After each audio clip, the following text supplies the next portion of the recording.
Welcome back to the Chatooine Show, everyone, the best and brightest podcast in the galaxy, filled with a wretched hive of scum and villainy. We're here every Wednesday nights talking about all things Star Wars. I'm Star Wars only. Tonight I'm joined with Lunga and Palpamemes.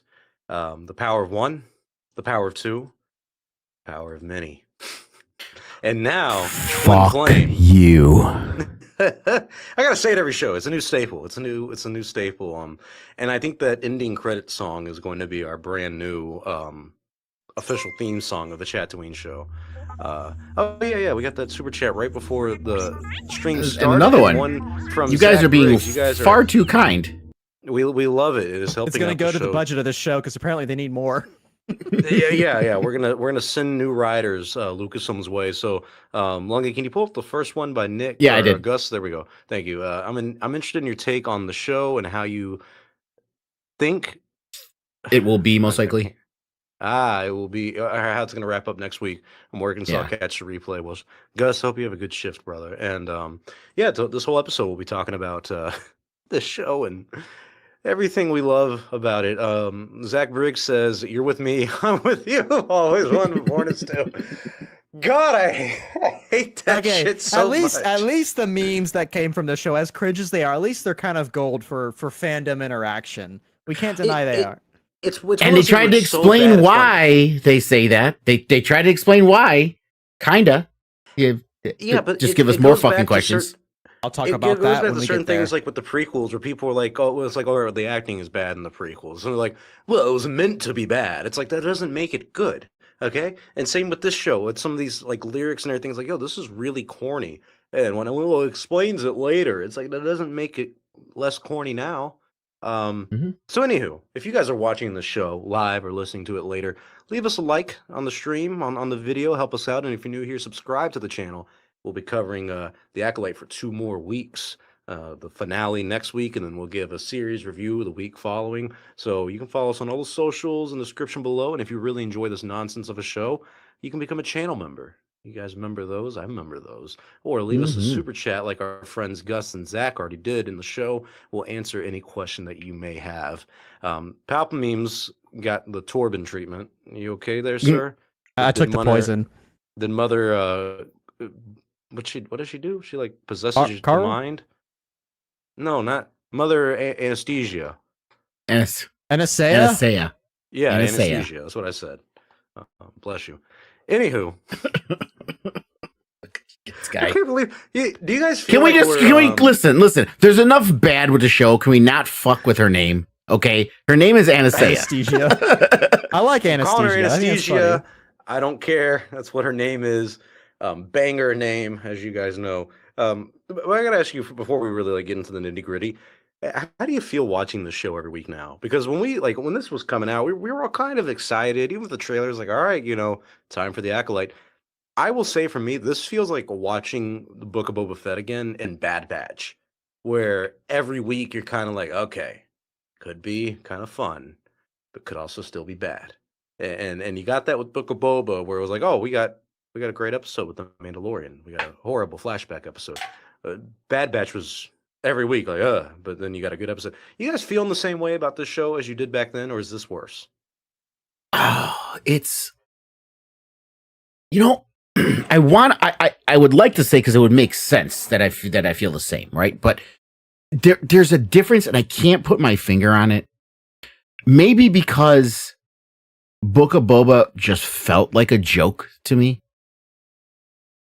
It felt like a joke, like, oh, look at this. Hey, doesn't really matter. It's Boba Fett. I know people love him, but it seemed like a joke, right? Robert Rodriguez was having his fun or whatever, and it seemed like a joke. This seems like we are entering a new era. Let's make something new in this time period. Not connected to anyone else. And let's see what we can do with it. And I don't want to say it's. The writing is as bad as Book of Boba. But I'll say the direction. Okay, listen. The direction, if you just look at it in the terms of direction, isn't as bad as Book of Boba. Okay? But the scripts, and I think individually the scripts aren't as bad. It's when you put them together. Because I mentioned my issue that I said before when we talked about the writing room, about how I have this theory that this writing room was not a cohesive writing room, and then we kind of confirmed what they meant, where Leslie says, well, we did them in 2-episode blocks, and they kind of filmed them separately, and it's like these directors took their 2 episodes and made like their own mini stories, and now they're trying to take all these stories and put them into one story. So instead of a writing room, I think they were in 4 different cubicles, and make it 2 things. Because if you watch 3 and this one, all done by Kagonama, okay, I keep forgetting his name, Kogonama, something like that. You obviously, it feels like this is one story. Aside from the fact that, I don't know, we had 50% of this episode was episode 3. We just watched it on replay, but you could tell it was like one story. Okay, which if they again cut out all the redundant footage and put this onto it and made it at the beginning, it would have been a nice segue if there was more story. We had 5 episodes to flesh it out. Okay, but we don't. We had 3 episodes in the middle telling a different story between episode 3 and this, and it's a clusterfuck. It's a structural. Put all the Star Wars shit aside. All the Star Wars shit aside. The sweaty nerd hat is off. Okay, the Star Wars shit aside. It's a structural nightmare, and the people who are watching is talking about how it's well written. You guys are just not getting it. You just don't understand it. You give it time. It's like there's only 1 episode left. Fuck you. Give it time. You just don't get. No, guys. How about this? Like, I'm taking off my sweaty nerd. Let's not talk about all the subjective Star Wars problems I have with it. How about you take off the shill hat and take off your, the whole I have to oppose anyone who doesn't like this hat, and look at the structure of this. It is fucking horrible. It is. Palpatine's go. Oh, we had a super chat in the middle of that. I'm annoyed now. I didn't think I was going to get that upset about it. Bring it back up. Yeah. Let's bring that up here. Here we go. Exalt. I'm gonna read this one. 6 out of 10 banger. Yeah, that's right, Exalt. That's right. Hey, certified banger. Can still be a banger. So I had one addendum to that. This is what happens when you give the reins to, and I still believe she's a Star Wars fan, but you give it to a fan of fan fiction. Yeah. Well, because people who make fan fictions are fans. You may not like their stories, but they are fans. But you can simultaneously be a fan of something and horrible at writing it. It's a thing. George Lucas did it a few times. We've seen it in fan films. We've seen it from Star Wars creators. But the Palpatine's kind of back to that original question of how do you feel kind of watching this every week now? Is it as bad as Book of Boba or Bad Batch to you, or do you feel like it's a little different? Well, in terms of my enjoyment of it, it's worse. And I also think that's because as time has gone on, I've become more critical of Star Wars just because I've realized the projects really aren't that good. So when I was watching Book of Boba Fett, I was more of a shill, so to say. And so it's a little bit easier to digest, what was going on in that thing, we'll call it. With this episode, the best way I can put it is it's actually quite poetic. We now know that the next week's episode, the finale, is titled Doom. And that is great because that is exactly what I felt watching this episode the whole way through. I felt doom. Doom and gloom. Palpamemes is back, and he's probably not going away for a good minute because this is atrocious. There are way, way too many flaws in this, in the writing and the structure, as Lunga pointed out. The pacing, even the production just feels so wacky so many times. I know we're going to get into the nitty-gritty of the individual stuff, but I just want to point out that this is the episode that everyone kept telling me, everyone kept telling everyone in the fandom to wait for because it's going to answer all the questions and tie the story together, and that you need to just wait, hold on to your criticisms, put them back in your hat, put your hat on top of your head. Just wait, because it's all going to get answered this episode. Well, this episode aired, and it did the opposite of that. It actually did worse than the opposite of that. It not only didn't answer any questions, it brought up more questions and weakened the characters. Like, I'm sorry, a man who's isolated in the Force for 16 years and then decides to commit suicide. That man he must have done something terribly evil, whether intentionally or unintentionally. And what we got was the Jedi weren't the greatest, but they also weren't really in the wrong here, because I'm sorry if You're getting into future topics. If this thing pops up, I know. It's his habit. It's his habit. This is what he does. I'll wrap up real quick. I need my timer, guys. I need my timer. You know that. I'll wrap up. Yes, this is worse than the Book of Boba Fett for me. This is less enjoyable than the Book of Bob. It's just not even fun. It's not funny. It's not fun to laugh at. I genuinely think, and this is up to the next episode, I genuinely believe this is my least liked project under Disney.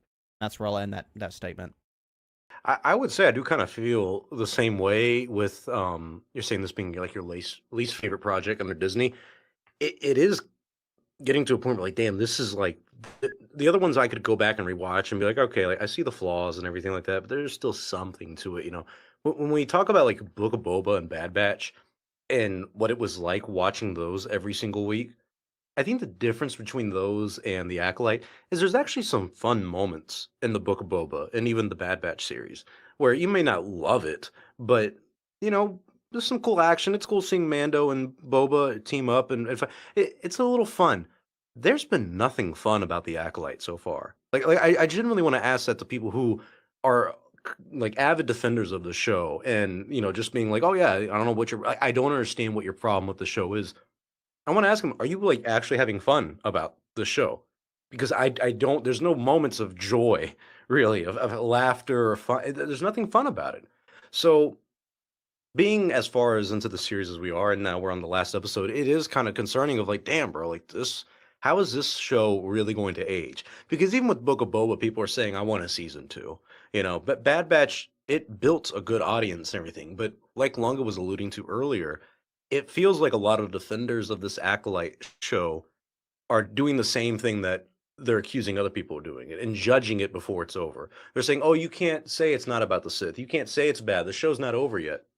Next week when it comes out, if it's the exact same as what we've seen with the past 7 episodes, what's it going to be then? Because then it's like you guys are prematurely defending this just because you know people who dislike it probably are saying they dislike it because of some culture war, maybe they're fandom menace and everything like that. You're going after the bad faith actors. What about the people who are genuinely not happy? And I think they kind of screwed up by jumping the gun with judging everyone who disliked it, because now they're like, oh, That's damn, the thing. it is bad. It is bad. That's the thing. Realizing that. The only way they can combat people who are giving like I've seen this exactly phrased this way, like people like us just giving legitimate critiques on the writing. Okay, like we're even trying to tone down our sweatiness of the Star Wars lore. We're not like age. Right. We're not going nuts about Keanu Moody's age. We're not going nuts about the Chosen One prophecy. We're not going nuts about the social war stuff, but like, the woke stuff, say, like, right? Out of all the Star Wars stuff, this is, and I don't want to get into it. This is the most woke Star Wars show by far. Like, yeah, that's but if it's well written, it doesn't even matter. Exactly. If it's well written, it doesn't matter. So when we give up these even John Campea is like, this is a mess. Okay, and John Campea tries to be nice about most stuff. He's like, this is a mess. It is a mess, and he's one of the few people that I trust his when I listen to him talk about writing and stuff. Usually, I agree with the things he says. I might disagree on what he thinks is good or not, but it's a mess, and it is a mess, and people now they're literally saying, oh, like they're almost saying like it's a dog whistle. Like people like we're saying that just because we're angry Star Wars fans, and it's like, is this what it's come to? It's literally come to now.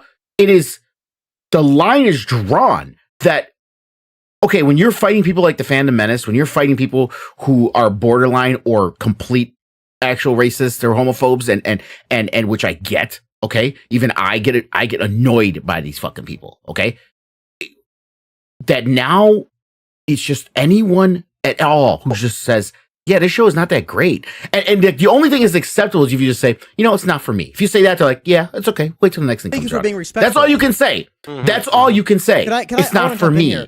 You can't say it's not for me because it's written like dog shit. Well, that's the thing. And on your point of like, you say, you bring up, is this really where we're at? And the answer is yes, this is the state of the fandom of Star Wars. it's simply because this is really all we have left is fighting amongst all we have left. I've been saying for a while the franchise is not in a good spot, and every time we get a show like this, it just solidifies more and more. And I think virtually every single person, whether they're shilling to get commodities from the Star Wars team at Lucasfilm or not, which good for those people, whatever.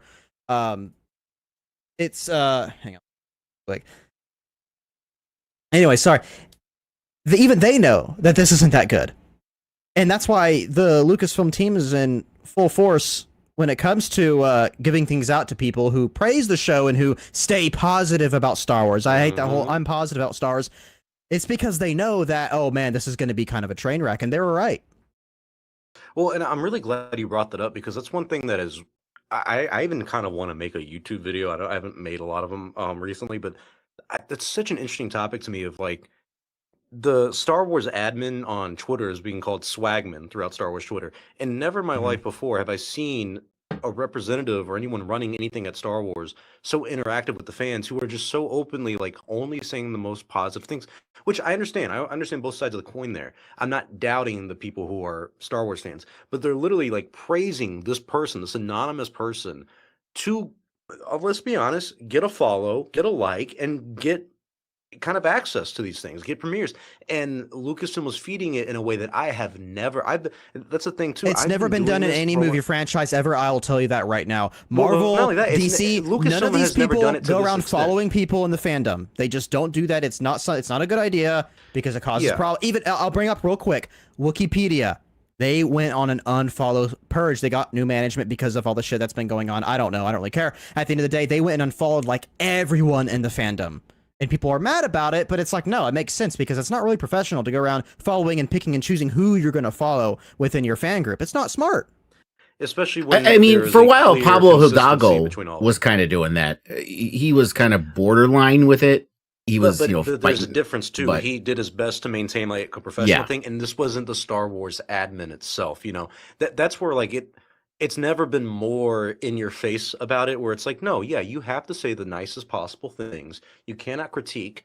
If you do, it's got to be very slight, and you get to go to all the media access premieres and everything like that. Where seeing this for the past 10 years that I've been doing, at least the Star Wars media aspect of things, getting access to stuff like that was very hard. Even if you were an overly positive person, and we knew there was a bias. We knew 5, 10 years ago that there was a bias to that stuff. They still would never follow anybody. They would never engage with anybody. They would never joke around, kind of like a teenager. And they're just following the trends. Where Wendy's started saying things to people on Twitter and replying. Now Lucasfilm and Star Wars is doing that, and it's a really to big jump bad back, look. we saw footprints of this from a long time ago. They did it years and years ago when the sequel trilogy was releasing, but it would like one time a month someone would get a response, and at one point I remember the big change is when they did that witty response about some goofball saying Star Wars isn't political, blah blah blah, and they said, Star Wars is it's in our name, we are political, blah blah blah. And it's like, yes, you're not wrong, Star Wars, but at the same time, is it really professional to start going publicly like that? I'm not saying it is, I'm not saying it isn't, I'm just asking the question. And now we're at this stage right now where, yeah, people in the fandom, I've seen people completely do 180s on the state of Star Wars in hopes that they get some access and commodities. And it's kind of nuts. It's very discouraging and disheartening because it doesn't lead for any true dialogue, but criticism, or anything like that. I hate that excuse. I hate that. Well, Star Wars is political. Listen, there's nuance, man. Yeah. Okay, there's some jobs you can use a screwdriver for. You don't have to use a hammer for everything. Okay, George, for all his flaws, okay, at least put the story before the message. The message was part of the story. It wasn't the story. I've loved using that phrase because that's, it enhanced the story. You get what I'm saying? It enhanced the story. It wasn't the story. What a lot of these shows, and I really didn't feel Acolyte was doing this, but as far if we're talking about just Lucasfilm as a whole, it is that they want to use a hammer with everything. Like, oh, you cavemen don't get it, bonk. It's like, dude, I get it. Women have been treated like shit for the fucking entirety of mankind. You don't need to remind me. I get it. But it's just like, write a good story, man. You could put whatever messages in there. The entire cult thing, it doesn't matter as long as the story around them is good. And that's all we wanted. And I saw flashes of it. There were flashes of it. Okay. And we talk about, and I don't want to make this whole thing about the people who love it versus the people who don't like it, but it's getting to that point because it's like, I don't care what your opinion is. If you like it or you love it, that's sure, cool. Okay. But when you're trying to create this idea of anyone who doesn't like it is just hating on everything Disney, which is bullshit. We have sat here episode after episode wanting to be entertained. We have said multiple episodes, let's see what happens. Let's see what happens. I made clips about, hey, you know what? This still might go a good way. There's one goddamn episode left. Okay? I don't care if the entire episode is Tenebris and Plagueis, you fucked the pooch already. Okay? Because even if you did the whole episode with them, which is stupid, but if you did the whole episode with them, it wouldn't make sense. It wouldn't make sense after all this shit we just watched. No matter how much Plagueis and Tenebris you give me, you're just shoehorning it in as a fucking member berry at that point.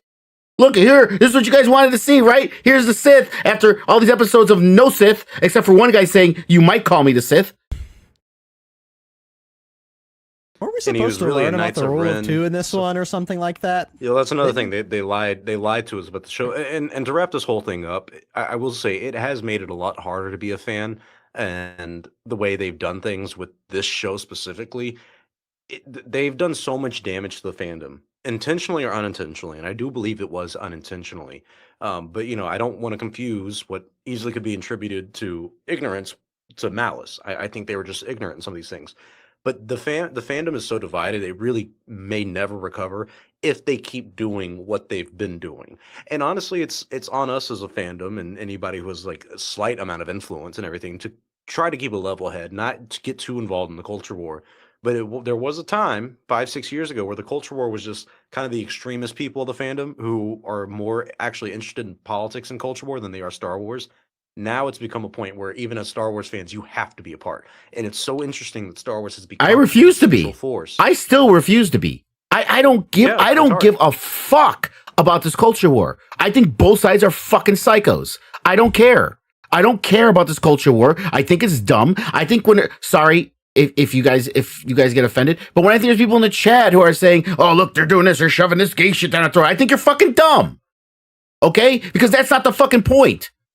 Just give us a good fucking story, okay? And I'm tired of the whole culture war. It's old. And this nonsense of an election we're having is just making it worse, okay? People are using things like Star Wars as just a vehicle to argue about this shit.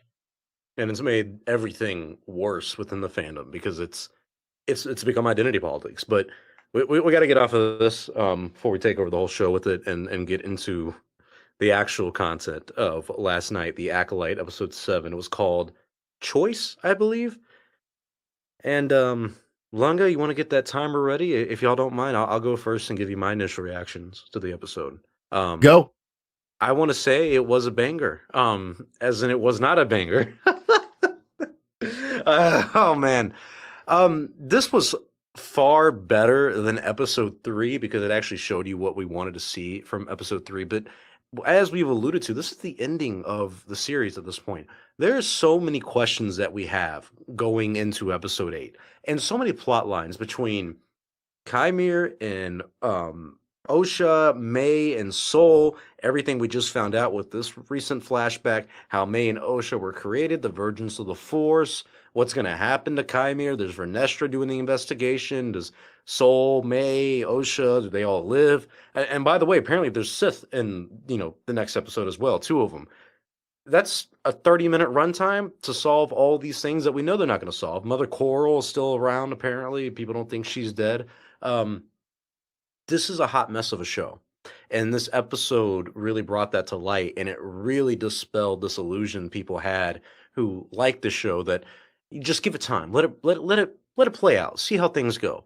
Well, we have. we've had 2 flashback episodes where honestly they didn't need to happen. Episode 3 is wasted after seeing this episode 7. And when you look back at it, it's like you had 8 episodes and you really only told 4 of them. Because episodes 1 and 2 are basically one episode. Episodes 3 and 7, the flashback ones, are basically one episode. 4 and 5 are basically one episode. And now we know 6 and 8 are going to be basically one episode because it's going to focus on Chimera and Osha and the whole Sith thing and the Jedi. And it's going to wrap that up in episode 8, but it's not going to wrap up anything about the past of these girls.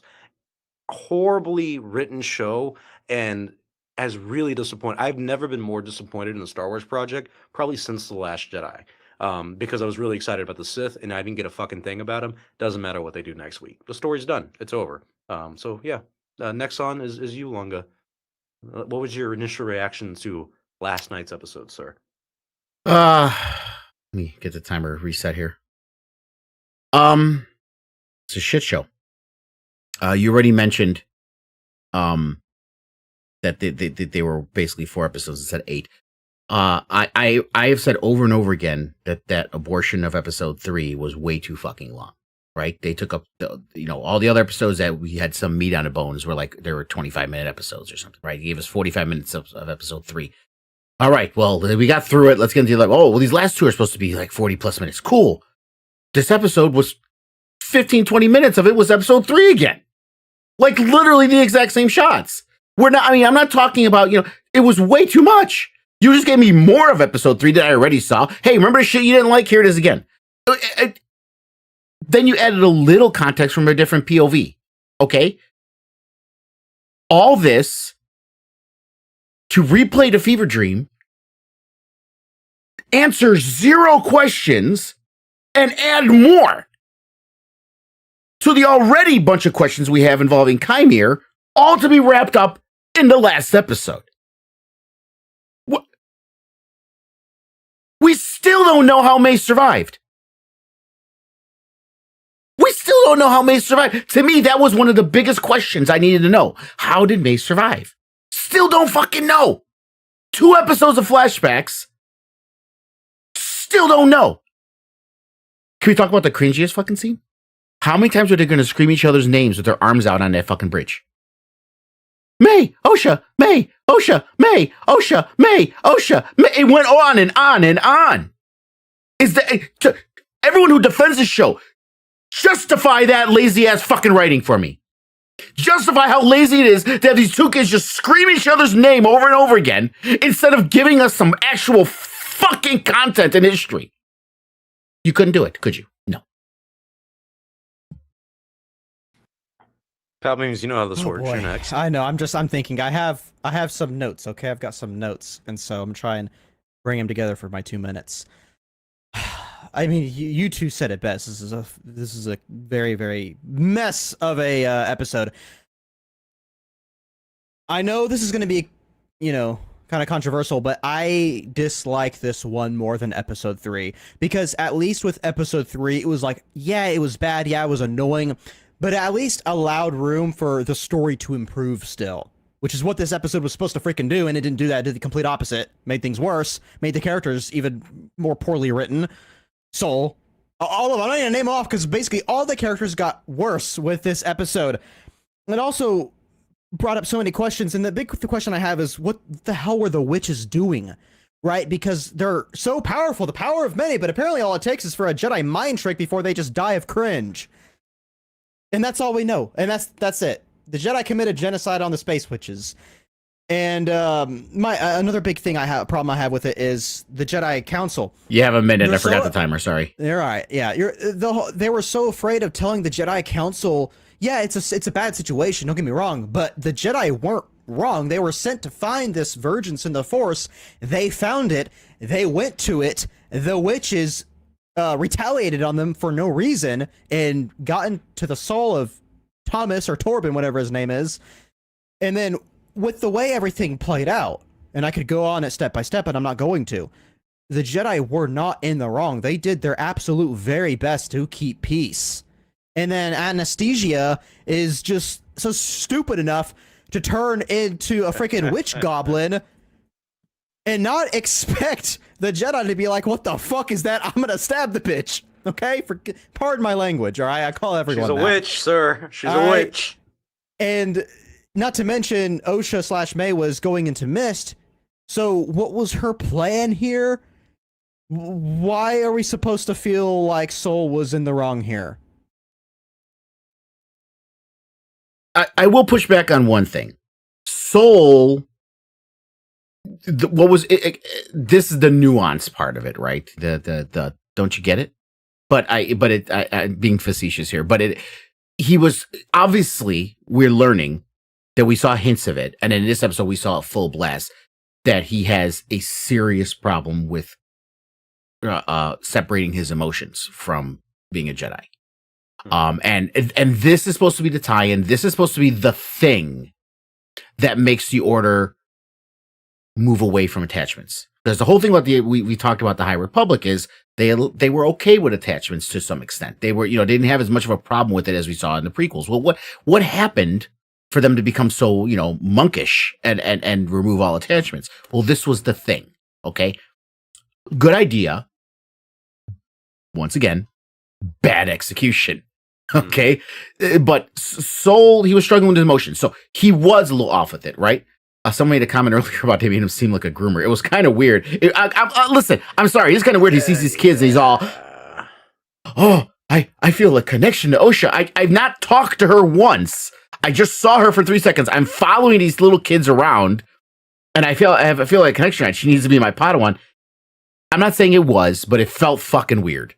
Okay. And now people can say, well, that's Star Wars. Isn't it fucking weird that they're all taking these little kids to war? Yes. But this was just, there's a different feel about this. I'm sorry. It would have been an issue if Indara didn't say anything. I wouldn't have thought about it like that. But when she did say, like, you're letting your emotional attachment to Osha guide everything, and he's like, that is not what this is about. He gets mad. And this is get a little. It's kind of like it's a little weird. 2. I don't know if you saw that, but in Wreck-It Ralph 2, like he's like overly protective of like the little girl that he like travels with. And when I watched that with my mom when it came out, we both were kind of like, that's a little odd, a grown guy like being too obsessive over the. But anywho. But I get it though. It was supposed to be in a fatherly kind of way. That's what it was supposed to be. I get it. I'm not going to sit here and say they're a bunch of P words. No, that's what it was supposed to be. But yeah.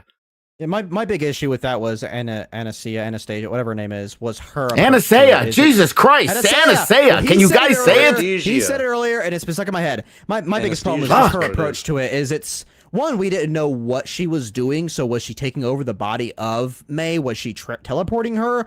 Because apparently that's a thing. I wanted to talk about that. That's the problem. We don't know, so it just comes across as stupid. But hang on, yeah, I did. Let's kind of go into the beat by beat of the show, just to follow the train of thoughts of how they executed this.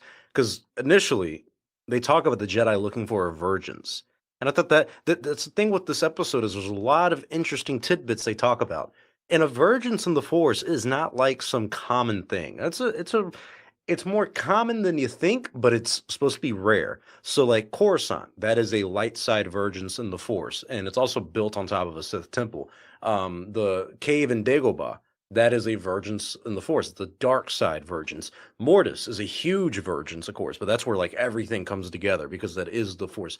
And Qui-Gon specifically says in The Phantom Menace that he senses a Vergence in the Force, and he thinks it's this young boy, Anakin, because of his very high midichlorian count. So they're here on Bryndock looking for a Vergence in the Force. I don't know how to unpack this question, because clearly, I think we're all going to agree that the twins are the Vergence, correct? Yeah. Well, yes. We'll ask the question. Ask the question, and then yes or no. Yes or no. Do you think they're a Vergence in the Force? Yes, from the way what the show has presented. Again, this is me answering the question before you asked the question, but it's yes. Well, I think I didn't want to get too their deep creation is what created, but that's going to be part of my answer. So ask the question. Oh, okay. All right. Well, that's all I have to ask, I guess. Okay. What is this Vergence in the Force? There you go. That's all you had to say. What do you think? All you had to say is, what do you guys think the Vergence is? That's all you had to say. That's the question. But it's just so clearly like open-ended. Open-ended. Open-ended. All right. So from everything that the show has shown us, the creation of May and Osha is what created the Vergence. Okay, they have shown us over and over again how that to keep their cult going, they had to do this. That's what they showed us in this episode specifically. That it was for their future, and that's why. And then Anastasia saying she's the one who created them, and Coral's the one who carried them. And then the whole their one consciousness split into two bodies, and their symbiotes are exactly the same, so they're a copy of each other. It's not like a twin. So yes, their creation, and I said this to you guys before we started the show. The opening of this felt like a Star Trek episode. I was waiting for a voiceover saying, "Captain's log, stardate 329.22. We're on planet Brendok, searching for the Vergence in the Force." The way they're collecting samples and shit, and stuff. So yes, I think their creation was that. To your point of it's supposed to be a rare thing, and in Legends, obviously it's not Anakin wasn't the only one. But he was the only one that mattered. Okay, let's put it that way. He was the only one that was a major story point and a major thing involving the galaxy, and stuff like that. And I said earlier when we were, it's like, listen, I don't think it destroyed the Chosen One prophecy. I think it diminished Anakin, and I think this doubling down on it, using the same words, because she's a fan, she wanted to play with those words, right? Vergence. Diminished Anakin more. Now I know in her mind she doesn't think it. She's not saying fuck Anakin. She's a prequel fan. She's not saying fuck Anakin. She probably loves Hayden. She probably loves fucking Anakin. Okay, in her mind she thinks it's maybe an homage. You know what I mean? Like it's look here. You're playing with toys you don't understand how to use. You may love the toy, but you don't know how to use it. You're breaking it. Again, not intentionally, but you're breaking it. Palpamemes? What are your thoughts on this Vergence in the Force that are these two girls? It's the same problem that the show has always had. There is interesting conceptual ideas that they bring out to us, right? It's like bringing out appetizers, but you never get the entree. It's like, well, come on, give me something to fill me up. And that's what this is. It was something that was interesting, cool idea, but it's gone nowhere. And we're not going to get anything on it. Maybe in a book, maybe in something like that. But I don't need my 2 minutes because I really don't have much else to say other than that. I think Lunga said it best. It was definitely created through the dark magic after they created the twins, because apparently they're that powerful. And can we also talk about how they can't say midichlorian? Why the hell are they not saying midichlorian? Why are they calling it an M count? I thought it was like a new thing with the New Republic. I was like, okay, that makes sense. New terminology, whatever. But this is prequel Jedi. Like, come on. When did we're not allowed to say midichlorian count? And also, it's like, these are off the charts. Essentially, they said the same damn thing. Again, Lunga said it perfectly. I think she is a prequel fan and loves Star Wars, but the way she's doing it and going about it is just, it reminds me of something like Star Wars Theory would do, where it's like, come on, dude. It's too on the nose and it's hurting the overall story. I'm not a fan. I'll say for me with a Vergence in the Force, normally it's not like the biggest deal in the world. The Dark Side Cave on Dagobah is a cool location. It's a Dark Side Vergence in the Force. But what made it special is Luke goes into this temple or into this cave and discovers a little bit about himself. It's meant to make him think. It was the only place he could go and face Vader without actually having to face Vader. Yoda had the same kind of experience when it came to Korban and dealing with the wills and all that stuff. You've seen these Vergences in the Force, but a lot of times it's to test a certain character and give them a little bit of an arc.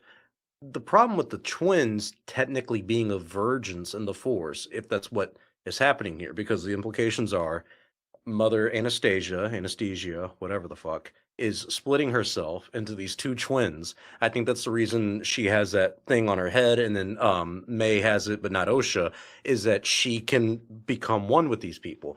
What that makes it to me, though, is goddamn Lunga. What that makes it to me, though, is that the interest of these two girls is the fact that they were created through a Vergence in the Force, or they are Vergence in the Force and created in a special way, doesn't make their characters interesting at all.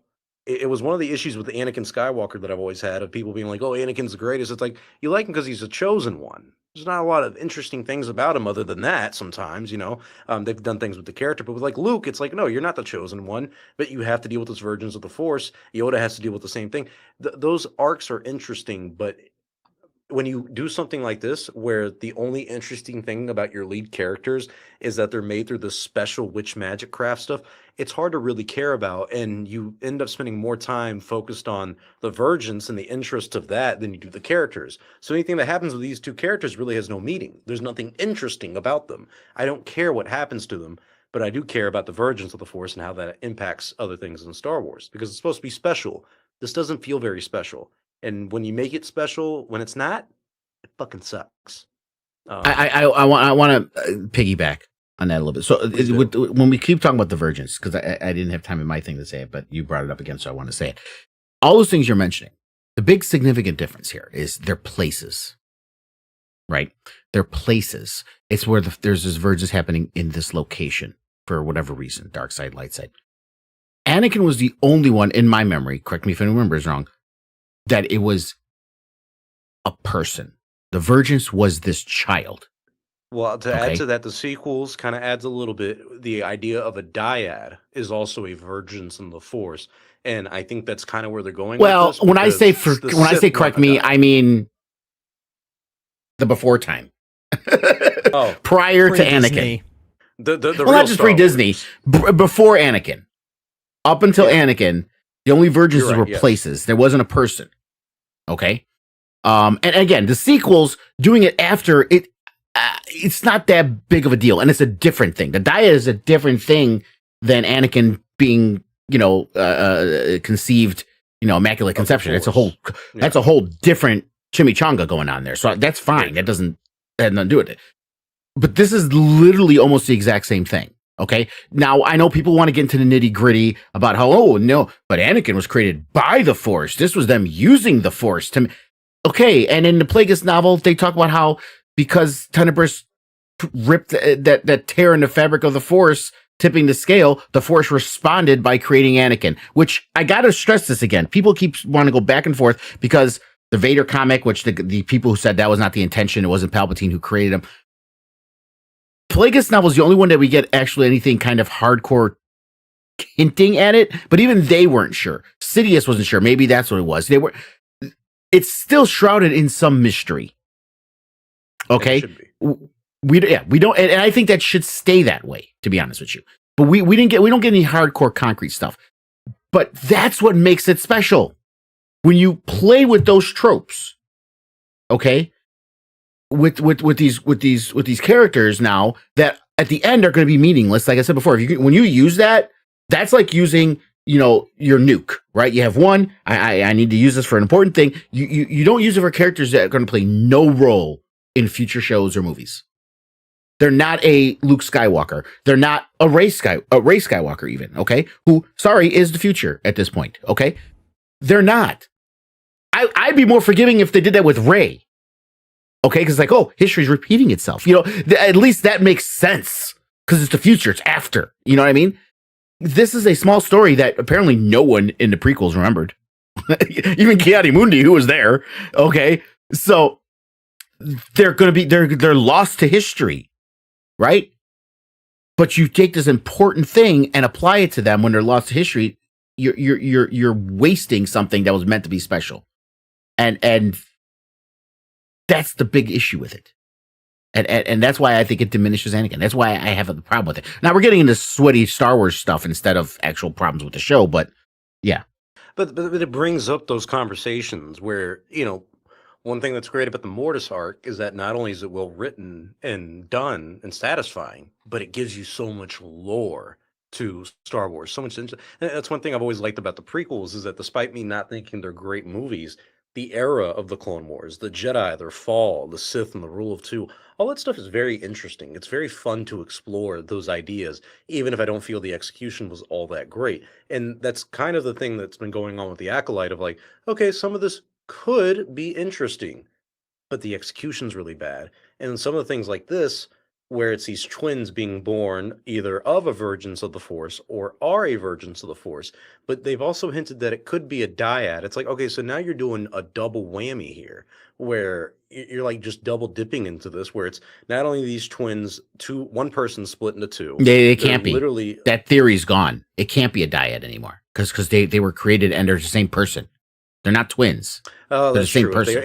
If they truly are the same person, yeah, then it can't be dyad. You can't have a dyad with yourself. That makes no sense. But Yeah. then, so going into the witchcraft of this and the witch coven of this episode, there's so many questions to them. So I kind of want to speed around this. Did the You witches can't. die? No, there's so Uh, much to dissect in this. We can't speed round this. I know. You can't. I know. I just Matter of fact, just I don't need even want yes to or put up the no timer for questions. this. I don't even want to put up the Okay. timer for this. We need So- time to so talk about this. easy start to this because this is going to take a minute and there's so much more to get into. So it's an easy start to this. Did these witches, Palp memes, we're not saying bitches, sir. Witches, I meant to say witches. I apologize. Okay, I just want to make sure we do have females in the audience. We're not rude. I love women. Did the respect. witches die? Yes or no? Do you guys think the witches died? Motherfucker! Motherfucker! What? This whole show is them telling us these witches are fucking dead. That's the whole fucking problem. They're all dead. They're all gone. That's why May's on her revenge trip. Okay? They're all But- fucking gone. Which But we don't they know what happened to other Coral, and we Kyle, moral court, Kyle. she just disappeared. She disapparated just like fucking Anastasia did, okay? She just disapparated. We don't know where she went. Her disembodied voice saying, you shouldn't have brought him. So apparently fucking Kelnaka's weak of mind too, even though they saw what happened to Torben. We had to remind Torben, don't let it happen again. I won't. But Kelnaka shows up, it happens to me. Oh, but it happens to me because the entire Coven decides to take over his mind. Yes, took a lot of work. Okay? The entire Coven takes over his mind. So they're all puppeteering him. Because Lunga, it's not about the power of one or the power of two. It's the power of many. It's It's the power of many. Stop. It's the power of many. So they're puppeteering I him, sent this. right? They're all working. The old alien, the one old alien in the middle. Okay, Yep. and Oh, yeah. and they're all controlling them. You don't see Coral anywhere with them. Okay, Coral's No. not anywhere with them. Yeah. And then comes Endara, the hero.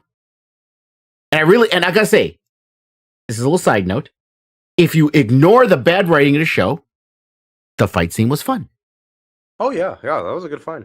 It was a fun good fight little scene. fight. Okay, it's a fun fight scene.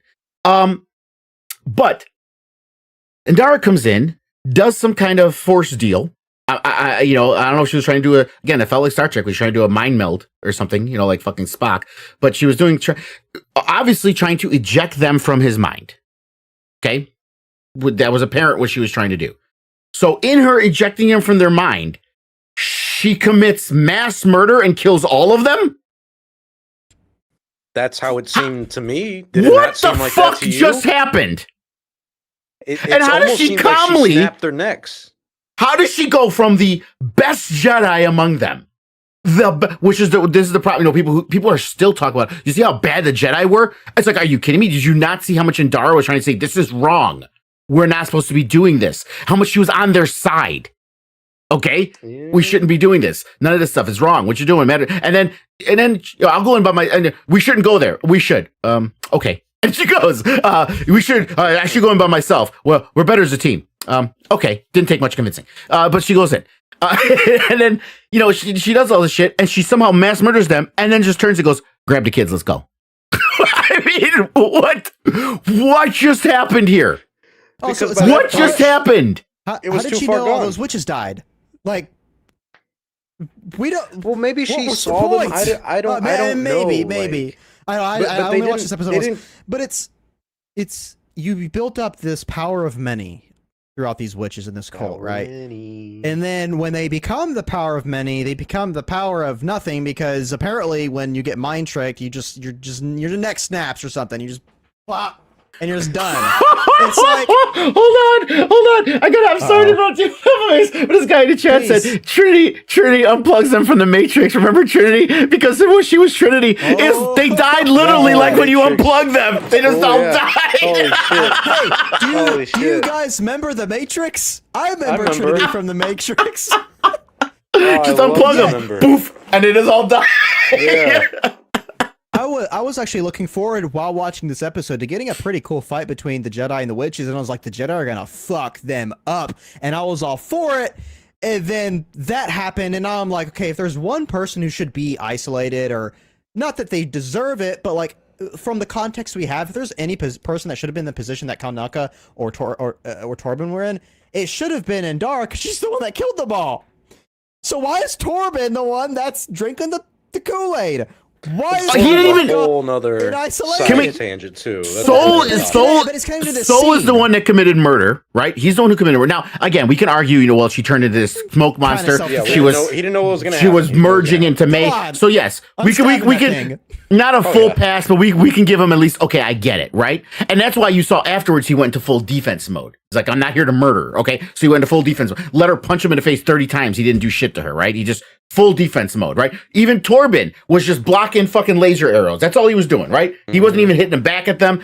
No fighting going on. Even though him and Coral slow motion both pull out their fucking weapon. I must say, Coral pulled out hers first, and then he responded, which is what a Jedi is supposed to do. Yeah. If someone pulls a weapon on you, okay, it's Colin Farrell and in Bruges. There's a weapon. Soul straight up. Okay, so but he didn't attack anyone. Okay, the worst thing he did was because he wanted to get off of here. He wanted to go to court, which is the stupidest thing. He's crying over wanting to go back to Coruscant. Okay, and someone mentioned earlier, but I felt this way too. We're talking about the sensuality in here, and she talked about how the sensuality of the seduction of the stars. Sure, cool. But there was a lot of sexual tension going on. When she was in Torben's head, it was very sexual, which is just weird. It's a weird place. Not that sensuality or sexiness in Star Wars is weird. In that spot, it was just fucking weird. Because you're not trying to seduce him to the dark side. You're literally just using it to control his mind so you can tell everybody, get the fuck out of here or else he's going to stay like this. You know? She's like, I'll give you whatever you need, Torben. Right. And all he wants is, I want to go home. That's all he wants, okay? Oh, yeah, I want to go home. But so because he wanted to go home so bad, well, if we prove there's a Vergence, we can get the fuck out of here. That's the worst thing he did. Oh, I decided to join Soul in this because I wanted to go home. That's the worst thing he did. You did not kill one fucking person, Torben. You did not kill one person. Yeah, that's the thing. That's the thing is they talk about him killing himself in like the first couple episodes, and he says like, we thought we were doing the right thing and whatnot. Like it doesn't. Watching this, it doesn't merit him taking this barrage vow of silence or whatever. And he's a Padawan. No, but he's a Padawan. You could say, oh, you know what? He's a Padawan. He's still learning. That's why you could even use that excuse. He was still young, but it's like, Jesus Christ, dude. You go into meditation for the rest of your life and then fucking suicide? That's for this? I want to say this sort of writing and is Soul's living guilt-free. In Endara, for all we know, but this writing is so consistently bad. We have these character switches with literally every single character that's in this freaking show. They do a complete 180 out of nowhere. May did it, Endara did it, Soul's done it, Carson, Torb, whatever his name is, done it. Like, it's just, It's very frustrating, and what I think kills me about this episode is we've known for 3 episodes at least that this was going to happen. We're going to get a flashback. We're going to see a lot more. We're going to see what Soul did wrong, what they've been teasing and teasing and teasing the whole time. And honestly, it wasn't so drastically different from what we saw in episode 3, and none of it was all that surprising to make you go, oh, I get it now. It all makes sense. It works. It clicks. It was very unsatisfying because, like I said, it was kind of what we already saw in episode 3. Everything that you had kind of guessed about this show after the first 2 or 3 episodes has come true. Chimere is the Sith guy. He was the stranger. He was the guy with the mask training May and everything. Soul killed some of these witches and everything like that. Soul killed one! Endara killed them all. Okay, yeah, he killed one, yes. But even that, they make it such a, and I know this is what they're trying to do. They're trying to make it such a gray area. It's like the George R. R. Martin thing with Game of Thrones of like, okay, but who is really the good guys here? But the problem is everyone here is kind of good and bad in a lot of ways. And it's not good enough writing where you look at someone like Tyrion Lannister from Game of Thrones and you're like, okay, yes, his family is evil, but he has a good heart at the end of the day. Or his brother, where you see becomes a better person over time. This is just constantly, all right, well, this person was here and then they did something bad and now they're trying to do good. But don't forget how bad things were for them back then. May's going to switch up from wanting to kill the Jedi to wanting to work with them to back to trying to kill them to living with Soul now. Like the writing is all over the place that none of this story they did is very more convincing or satisfying. They did more character development within Dara, who we only see for this episode and, First a little bit here and there, right? They did more character development with what she did in this episode than they've done with May and Osha the entire series. Absolutely. You're talking about the gray area? They tragic. showed that with her. She is a good person. She is a good Jedi. We saw how she was, right? But then she found that she had to make a choice. And she felt, and it was the whole attachment thing, right? She didn't think about the order.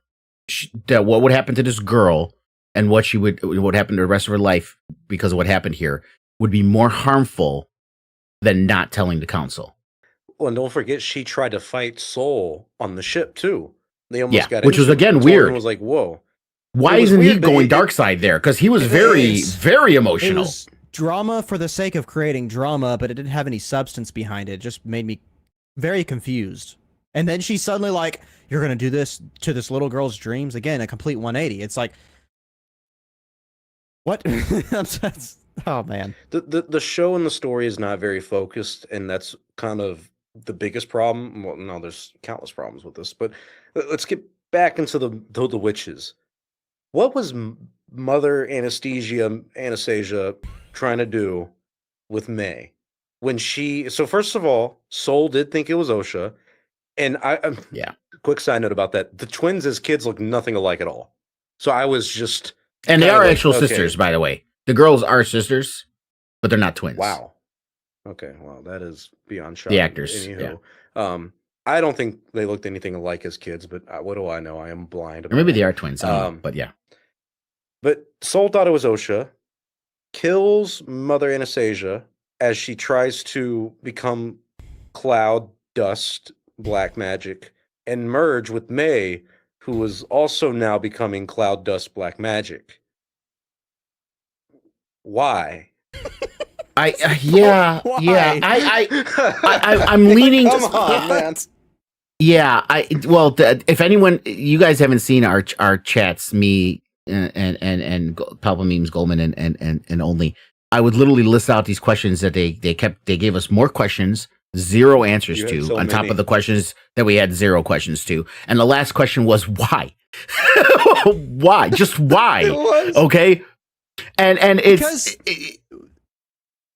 yeah, but it's so like, again, the idea of what she was doing and what was happening there would be cool if there was more story of what's going on. I'm not saying reveal, you could leave some mystery to it, obviously, okay? But you just throw this, bam, you just throw this out. Oh, look at this shit. Okay? Well, because there's so many questions to be answered of, okay, well, you say you the created big them question, in a very special way. You don't explain that. Then you try to become you don't one with them. explain It's it. like that's another layer of things. Oh, and hang on. Well, the biggest they part went is from the power of many to, they went reverse. The power of many to the power of two to the power of one. Okay. They went in reverse. Now.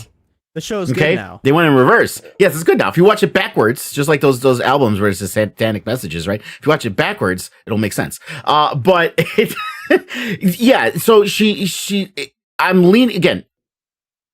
It's fun when you're watching a show that you like when these things happen, right? Because you're like, oh, what's going on? Why did it happen? Mm-hmm. When it happens early, not when it happens the episode before, when we've already seen 2 episodes with all of them and they're all dead and no one knows the answers. Okay, so we already had questions. The main question is, how were they created? Right? They teased it in episode 3. They created them. Okay, well, how did they do it? How did these witches do it? And that was one of the things we're like, this episode sucks. Okay, this is kind of cool. Let's find out what happened here, right? We would figure by this episode, we're supposed to get the answers or at least an understanding of how. We don't. They give us more questions. Even more. And it's even harder because we saying created that them. they are the same person split. So it's like, so which literally person are they? ask. Wait, hold on. So literally ask the question, how were they created? The question we're all asking, right? He's us. How were they created? The actions of the Jedi are going to kill you all. Basically just, thank you for telling us what happened to the prequels. We saw them. Remember? We know. Yeah, dude. You remember the Jedi dying? Okay. Yes, we know. We yes. Thank you for telling me by predicting Order 66. We get it. That was the answer, and then she explains that. She doesn't explain it. They explain it with the testing, with the whole symbiote thing that they're one consciousness in two bodies. And then you see her. I'm leaning towards what you said. Perhaps she was trying to remerge with May. Mhm. Okay. I think Because she you was saw trying her to- doing it. Hers was going I think out, it goes back right? to And then the May chant. started to, yeah. Yeah. I Now, think it here's goes the back other to chant. interesting Power thing. 1, the power 2, power many. They need more But here's to be powerful. the thing, though. And I've been seeing a lot of theories, and people are like, "Oh, you brought it up that they're talking about maybe they're supposed to merge into one, and she puts her consciousness inside of her, and she's reborn as this new being, okay, as their leadership." However, let's think about something. Remember what May said? She said to them that there's a sacrifice. You got to walk through fear, and a sacrifice has to be made, okay? And then they showed them chanting over this pit. Remember that big pit? It was this flash for a second when Soul was following him around. There was this giant pit with these spikes around it, and they were all chanting around it, saying the same wavy chant around this pit. Yeah. I remember now. I remember. So part of the ascension could be perhaps sacrificing Osha, sacrificing the one, and then the other. Yes, they literally did stays- say that part of the ascension is because May says to Indara that Mother says we got to sacrifice ourselves and all that stuff, and the witches talk about with Mother that these girls are the future of the Coven. It's how they're going to survive. So it doesn't matter what Osha wants. They need to do what's best for everybody, So But- it goes. It makes more questions though of like, well, how are these Yes. girls going to be the future of the survival? And they don't explain any Nothing. of it. And they're all It's- dead. and So it's we can't get honestly- the answers. I think what shocks me the most with this, it is more complex and kind of difficult to really wrap your head around and understand in a meaningful way than the fucking dyad, the rule of two, the chosen one prophecy, any of the stuff, the balance of the force, even the mortis gods. A lot of that stuff is a little easier to digest and just be like, okay, so Anakin, was technically created by Plagueis. That's because he meditated for so long. He tried to turn the balance of the force to the dark side. And so the force rejected it. And to reject it, it created Anakin, who fulfilled the chosen one prophecy. That checks out. Doesn't have any confirmation, but that sounds like a decent story. This, it's like, okay, so these witch coven who we don't know where they came from. We don't know what really they want or they're doing. Cult. But they created. They said the word cult. They finally they're a said cult. They a were force cult. hunted and everything like that. They have the certain power and they call it the thread and how to use it. And they create they create these two twins, and the twins are a Vergence and the Force. But the twins are also split of one person. Who is that one person? And also, how were the twins created? And why are they a Vergence and the Force? And then what was Mother trying to do with? Is she trying to introduce the power of one, power two, the power of many? Like, there's so many fucking questions. I don't And mind. it doesn't make any sense. Like we brought up before with Anakin, a little mystery's fine. I don't mind if some stuff left a mystery. But don't add more fucking questions. When it's all Don't a add mystery, more. there's no satisfying answers. You're not giving us any answers. Look, because everything we did in this episode and everything with this whole series has kind of been just a given. You see episodes 1 and 2, and they talk about the fire and that May burned everybody down. We all knew reading that there's more to that. But come on, we know you're going to show us a little bit more. Get to episode 3. You see or Osha's perspective. Everyone goes at the end of that, okay, there's a little bit more to this than what we've really seen or know, okay? Can I ask a question? It constantly happens. Can I give you an answer? So we saw the gist was May didn't intentionally start the fire. It was an accident, right? Okay. Yeah. She didn't mean to start the fire. Can I ask a question? She literally put the book in the fire. I mean, it wasn't like she brought it too close. Oh shit. No, she went, And then was surprised it lit on fire. Well, she was surprised how big the fire got longer, that she couldn't put it out. I've got Put a book in fire and it burns?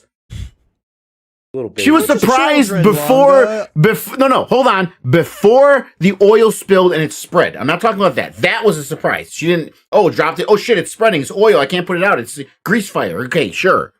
Before she dropped the fucking thing, she put the book in there. Oh shit! It set on fire. What do you think was gonna happen when you stick paper in fire? Well, they're not 2 years old, Papa Memes. Okay. Oh, I was being facetious. I wasn't being serious. Okay, now I got to bring this up. They're not 2 years old. Fuck them kids. Okay. It's always the kids with you, man. Well, and You on hate the 'em. same topic of What I gotta say, no, it's not just the kids. Because I'll tell you why. If anyone hasn't watched it, I'm giving you the recommendation. Watch Sweet Tooth. Watch Sweet Tooth. That show on Netflix is fucking amazing. And those kids, it's not fuck them kids. It's give them kids a fucking Emmy. Those kids were so fucking good. All of them. So fucking good. It shows you what, and it couldn't be just that all these kids were that skilled. There had to be some direction that helped it. Okay? Shows you what you can do with child actors, which they failed to do, which apparently Star Wars as a whole fails to do with child actors. Sorry. No, I don't want to give too much heat back on little Annie, but Little orphan Annie. You know, but yeah. So it's not. I'm good with kids as long as they are directed well and have some talent. Palp memes, you want to add anything? With to this what you whole thought was happening with the situation, witches? Yeah. well, I want to go to a specific witch. The other mom, the one who carried them, right? Coral, which is was Chimere's her- girlfriend. What was her plan? Why did she get May into a little temper Get tantrum? mad. Get what mad. was that about? And why was she wanting like? I didn't like when Again, she said Why- use the I dark was like, side. Get mad. For what? Like, for what reason? To lock her sister in her room. That's all she sent her to do. What? Because I back assume against- But she they might needed- have to protect herself against the Jedi. That's what that assume little she mini needed- sparring session.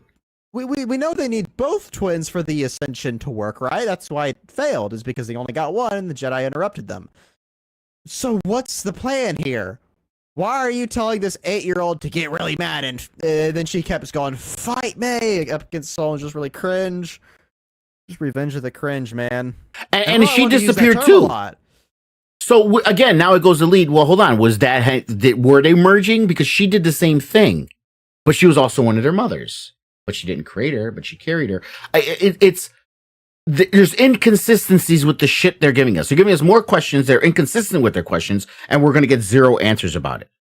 Well, one thing we do kind of know now, at least, is how I think Chimere knows about Soul and the situation in general, is because he has trained May for a long time.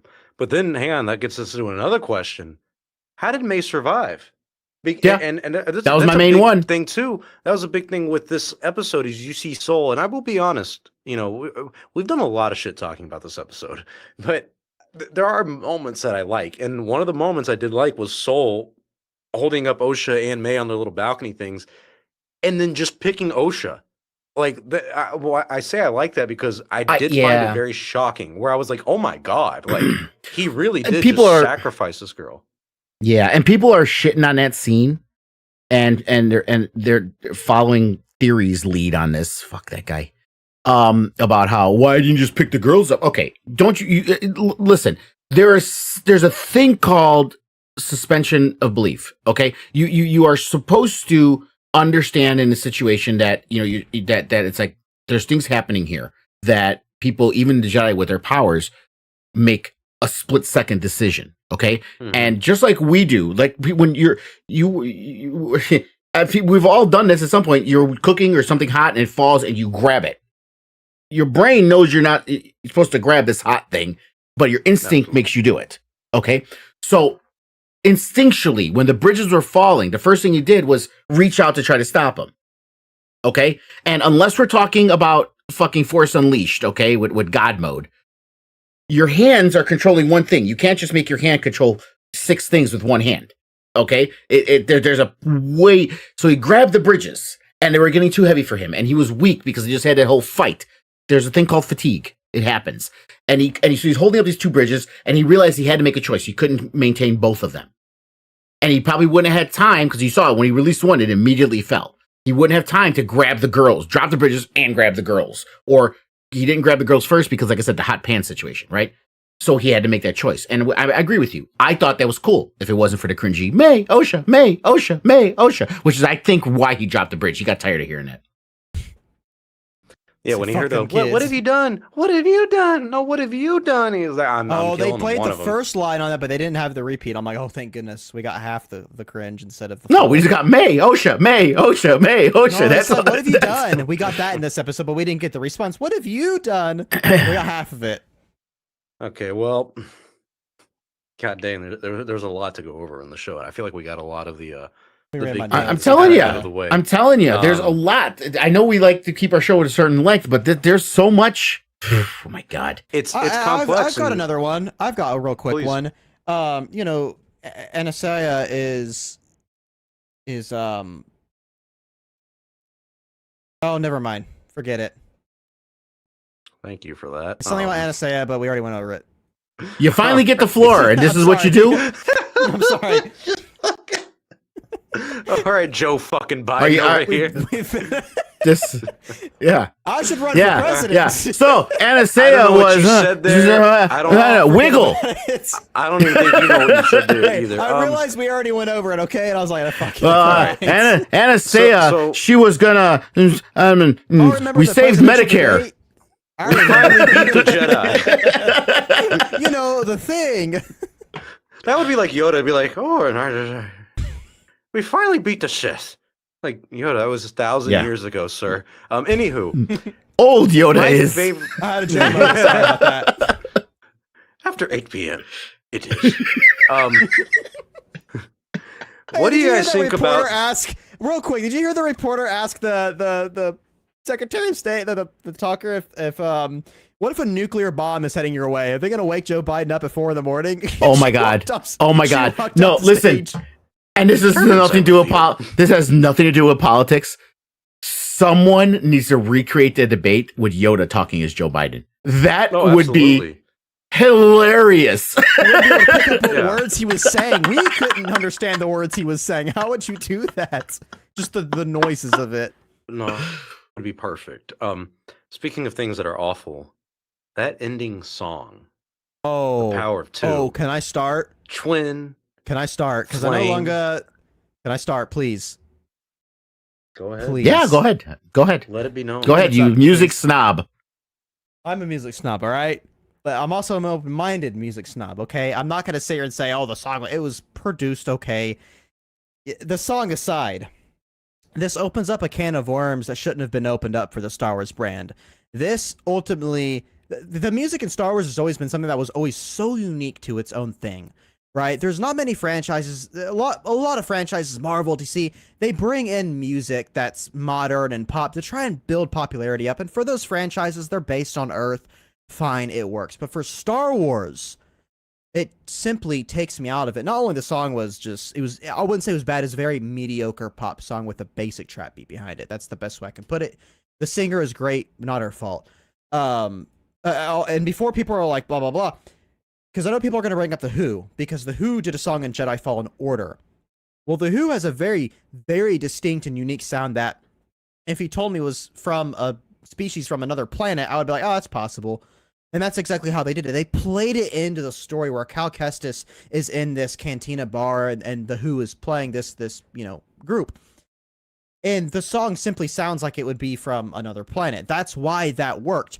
With this, when it just is a modern pop song that I would hear on 106.9 K hits, I'm sorry, it takes me out, and people are going to use, well, it's the end credits, it doesn't matter. I think that's bullshit. I think that's such a stupid argument. It's not an argument, because the end credits, the music for the end credits should encapsulate your whole movie, right? Black Panther's done it. A lot of movies did that where they bring in the pop songs, and I can't speak, I didn't see Black Panther, but I know they did that. The end credits music should kind of encapsulate the tone and feel of what your story is. Star Wars has always done a very, very good job at that. This wasn't it, man. Sorry. All right. I do feel like I had whiplash. No.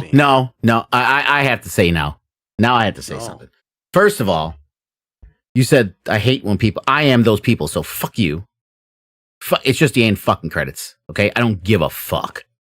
Okay, it doesn't encapsulate my feel. I don't watch end credits at all unless it's a fucking MCU, because there's always mid-credit scenes. And I have to sit through whatever fucking music is playing that I don't give a shit about, because I want to see what the fucking end credits are, or mid-credit scenes, whatever the case is. It doesn't fucking matter. Okay? Also, people bring up The Who. Your friends bring up The Who, because no one paid attention who was fucking singing in Jedi Fallen fucking Order.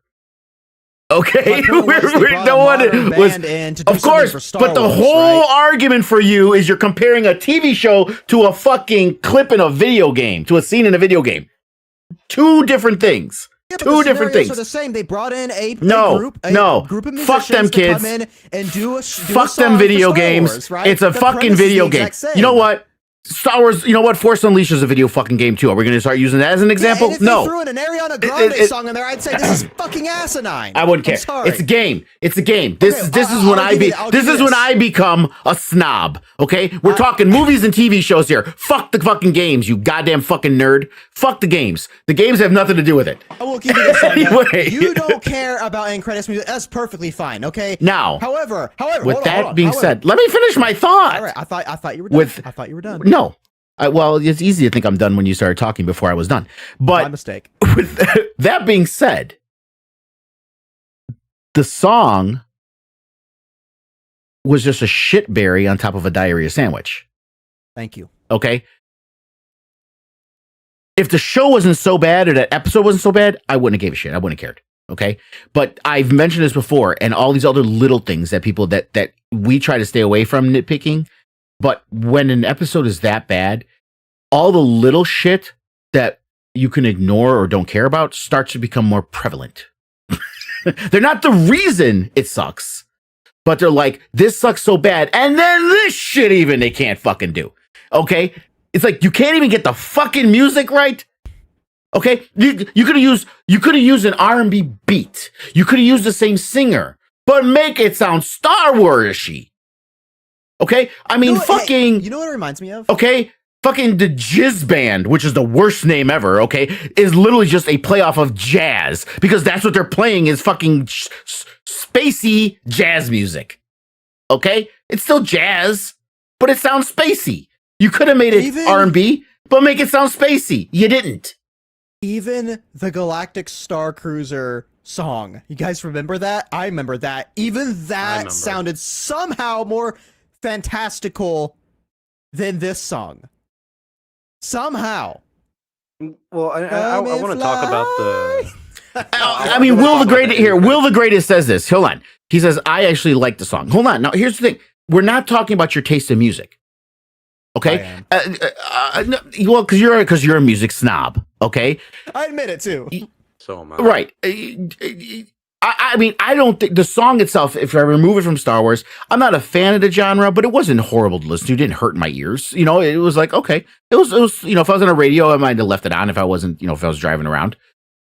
All we're saying, except for probably me, who was fucking snob, is it doesn't fit with, it's not that if the song's good or bad, it doesn't fit in this story, in this show, in Star Wars. In this brand. It's not Star Wars. That's the issue. I think the ending credits to Star Wars are important. Like that's one thing I would push back on you, Lunga, is that I do think it does matter. I know it's a small nitpick, and like you say, it is a cherry on top of a shit sandwich. But if they had done this in Book of Boba, Mandalorian, Kenobi, I would be just as outraged and almost insulted, because the last memory of you have when you're watching one of these Star Wars movies, even the Phantom Menace, you know, the and then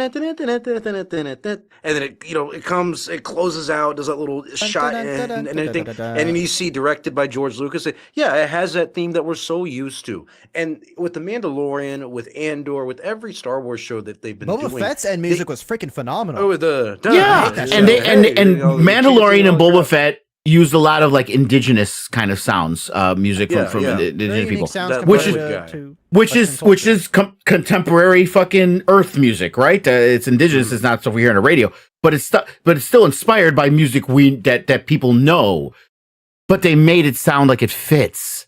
That's the difference. That's the problem with this, is that when we're talking about these other shows and specifically the movies, these ending credit songs, they do bring out emotion, and they've always been like kind of classical and epic in the way they're orchestrated and everything like that. They bring out emotions. That's great. You talk about the Jedi Survivor game.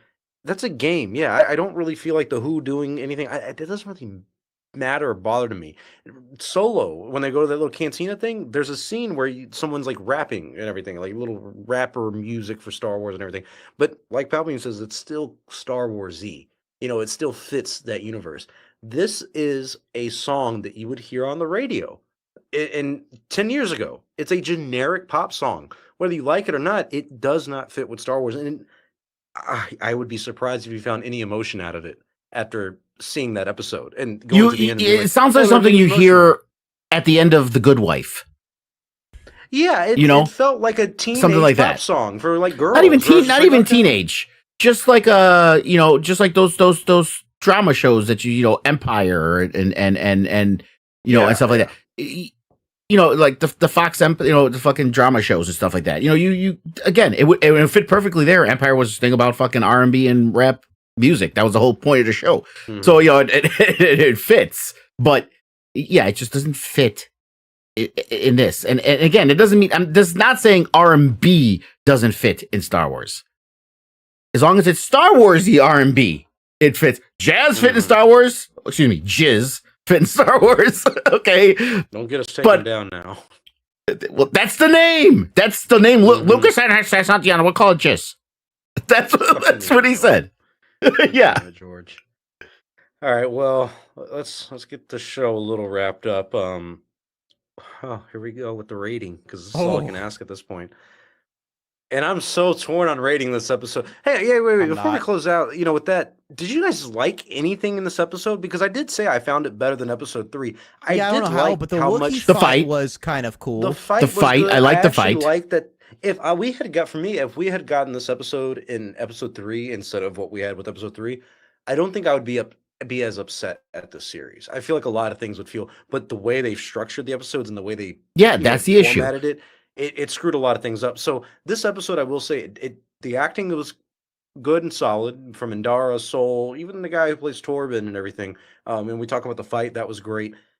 But the choices that Soul made and kind of the tough decisions and whatnot, I really do empathize with Soul, and I can see his connection. I don't see the Jedi being evil in the show or this episode as much as people are saying. I'm just like, oh, they might have made the wrong decision in certain aspects, but they were defending themselves. They were looking out to the best of their ability for these kids who they felt were in danger. Which, I'm sorry, like, yeah, you got to rescue. They were in danger, clearly. Yeah, like honestly. So yeah, no, I'm not against the Jedi. So there's aspects of this episode that I did like about it, but it is the straw that broke the camel's back with my. Are you giving your ranking before us? No, I'm just giving you my okay, what I was liking and disliking about this okay. episode. Well, we'll go into that then, yeah. But yeah, I mean, was there anything that you guys liked in this? Yeah, I liked the fight scene. I thought the fight scene was well. I thought it was exciting to watch. I liked it. I like the way Disney's doing the lightsabers now, to where they're more, instead of sticks, they're actually glowing, so you get the light on their faces, and everything. It's done well.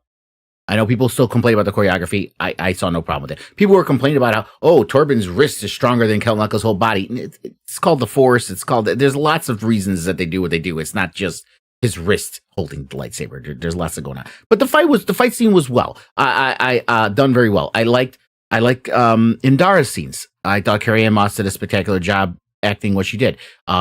Soul scenes. He did a good, again, if we take out the problems with the script and the structure, okay?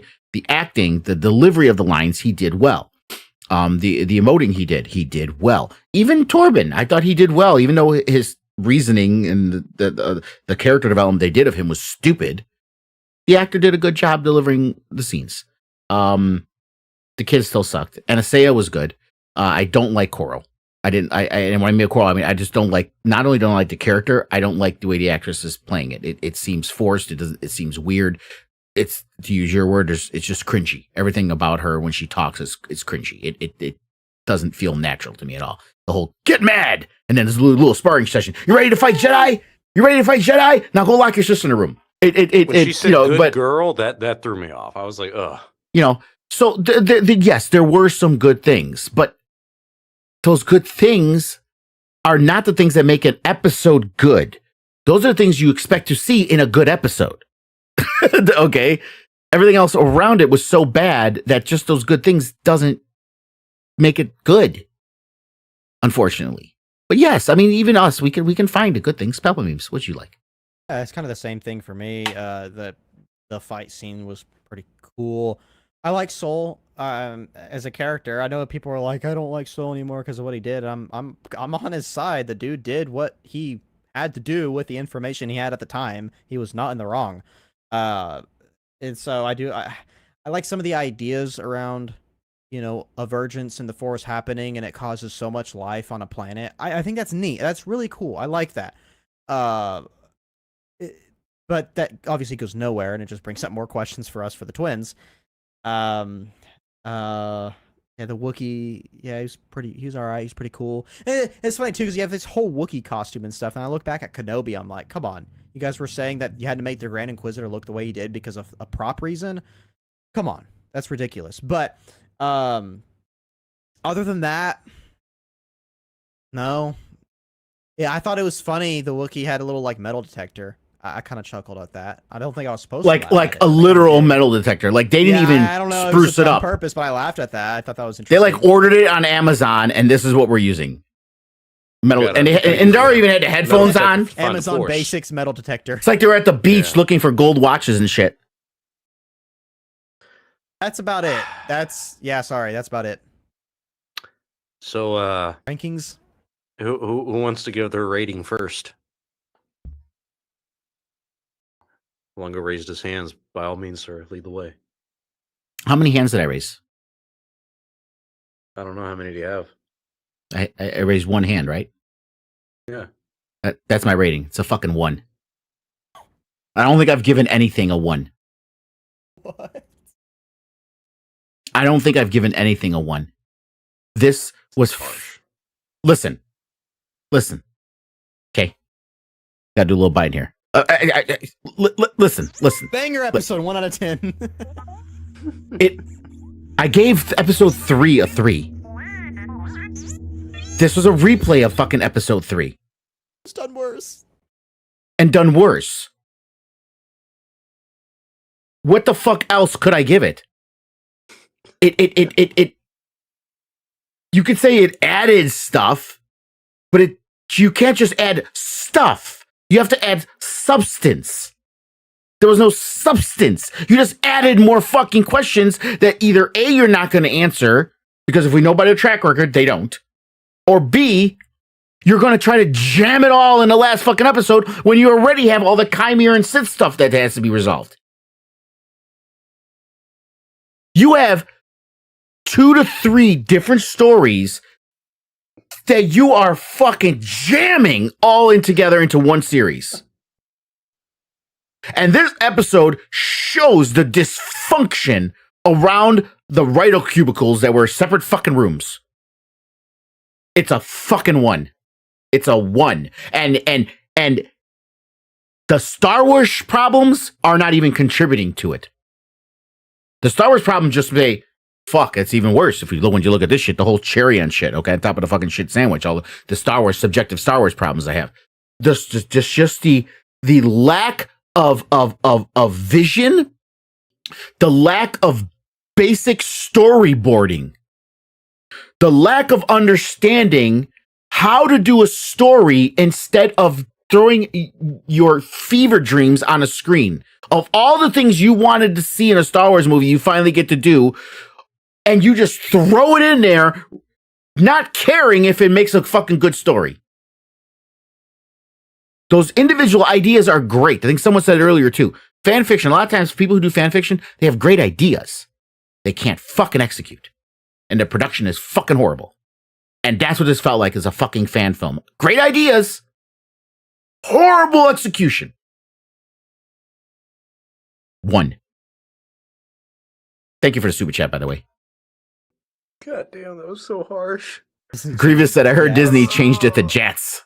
Thank you, Grievous. That sounds about right. Top memes. Yeah. I'll let you tell me why this was a certified fresh. Ooh, certified banger, huh? Yeah. I'm stuck because I've changed my mind. I was going to give this a 2 out of 10, but Lunga brought up some really good points. The way to rank things is you kind of have to, you can either go backwards or forward, from 0 or from 10. When I really think about this, I think, what did this do right? Story-wise, writing-wise, because it's ultimately what a story is, right? Is writing. And the sad thing is, it didn't do anything right. It didn't do what it should have done. It made the characters worse. It made me not care for the already careless characters, right?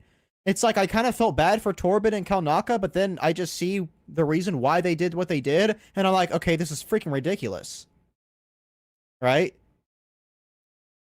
Everything with the witches was so convoluted, and they just did things that happened because the script needed it to happen.